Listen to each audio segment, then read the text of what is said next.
Les autorités israéliennes ont commencé dimanche à distribuer des lettres à des milliers de migrants africains, leur ordonnant de partir d'ici la fin du mois de mars sous peine d'être emprisonnés, selon un porte-parole du service de l'immigration. Le Premier ministre israélien Benjamin Netanyahou a annoncé début janvier la mise en place d'un plan de départ d'environ 38 000 immigrés clandestins, principalement des Érythréens et des Soudanais.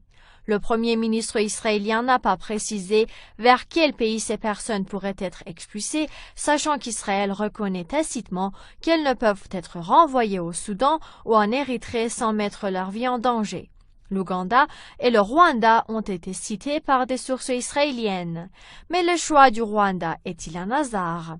Le Rwanda étant considéré comme l'un des principaux alliés d'Israël en Afrique, il semblerait que le choix de ce pays n'est pas anodin, surtout que le président rwandais vient d'être élu à la tête de l'Union africaine et que de ce fait, le rapt et l'expulsion des Africains d'Israël aura le feu vert implicite d'au moins une partie des dirigeants africains.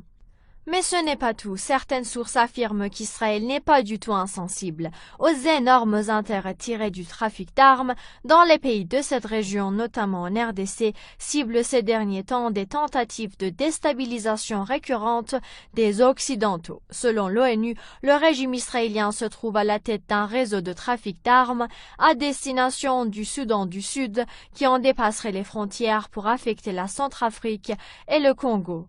Mais que viennent faire les Africains d'expulser d'Israël dans cette histoire?